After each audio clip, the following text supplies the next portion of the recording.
Voilà, bonjour à tous. Une nouvelle vidéo pour concrétiser ce que je disais, notamment sur la loi Egalim des JA qu'on a fait se promener avec les tracteurs chez les centrales d'achat, sur les parkings des centrales d'achat, déverser du fumier ou autre, ou de la paille. Eh bien, c'est des gens qu'on manipule comme on manipule des petits lapins dans les phares, comme on dit chez nous. Et une preuve supplémentaire de ce que je disais quand j'interpellais notamment le ministre de l'Agriculture ou Éric Zemmour, que j'ai vu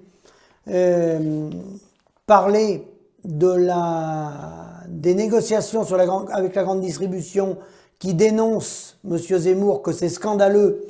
Et dans ses propos, il a fait une erreur monumentale. Il a parlé des difficultés économiques des agriculteurs et des industriels. Il a dit que les industriels étaient en grande difficulté. Alors là, je l'invite à rejeter un coup d'œil sur ce que sont les industriels et tous les bras de l'agroalimentaire. Et il y a un peu de travail, parce que pour avoir les résultats économiques nous-mêmes, on ne peut pas les avoir, avec les sociétés anonymes qui l'ont monté.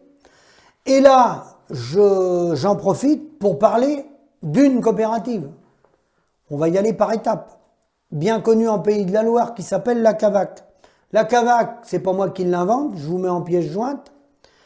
Elle a fait un résultat net en amélioration et tourne toujours à peu près dans ces chiffres-là, 7,5 millions d'euros, en hausse de 23%. Vous voyez que le Covid n'a pas touché l'agroalimentaire.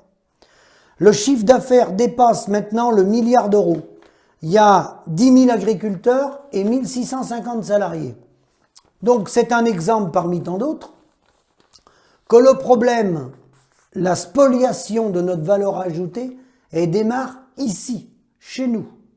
Parce que là, quand on parle de crise agricole, vous voyez, je vous ai pris l'exemple de la Cavac, c'est un tout petit exemple, hein. C'est pas représentatif des plus grosses coopératives qui existent en France, hein. Dans ce cas présent, les employés de la Cavac, les 1650 employés de la Cavac, salariés de la Cavac à ma connaissance, ils ont tous été payés. Les directeurs ont tous eu leur salaire, et pas des petits salaires. Les salariés, certains démarrent au SMIC, certes, mais d'autres ont beaucoup plus que le SMIC. Tous ces gens-là ont été rémunérés. Ils ont tous eu leur congé payé. Ils ont tous eu leurs 5 semaines de vacances. Ils ont tous eu leurs jours fériés. Tout le monde a été réglé. Tout fonctionne dans le meilleur des mondes. Et c'est normal, ils ont un statut salarié. Moi, je dis bravo. Il faut que les gens gagnent leur vie. Donc, ils ont signé un contrat avec la Cavac. La Cavac, en retour, leur verse un salaire, leur applique la législation française avec les congés payés. Jusque-là, il n'y a rien à dire. Où le bas blesse, c'est que l'évolution sociale du membre coopérateur Cavac, en euros constants, lui, il est catastrophique. Parce que 70% des paysans, et il y en a dans la zone Cavac, bien entendu, il y en a en Vendée, il y en a partout, 70% des paysans du réseau Cavac gagnent moins du SMIC. C'est-à-dire beaucoup moins que le premier employé de la Cavac, le simple stagiaire qui rentre pour postuler à la Cavac. Il gagne plus cher que 70% des associés coopérateurs de la Cavac, détenteurs de capital social. Donc là, si vous appelez pas ça un dysfonctionnement majeur, ben moi je ne sais pas comment appeler ça. Donc la valeur ajoutée, elle est spoliée une grande partie par ces gens-là, qui font des marges confortables, notamment sur la vente d'aliments et des ventes de semences, comme toutes les autres coopératives. Pas plus celles-là que les autres.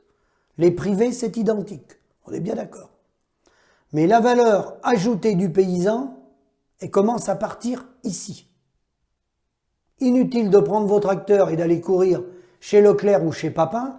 Commencez déjà par récupérer les comptes chez vous.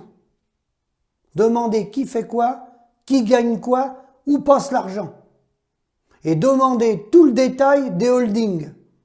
Je vous souhaite bon courage, parce qu'il y a une coopérative française que j'ai commencé à éplucher, elle a 48 sociétés. Donc je ne suis pas rendu au bout de mon travail. Il me faudrait presque un expert comptable pour arriver à démystifier tout ça. Je vous dis à bientôt.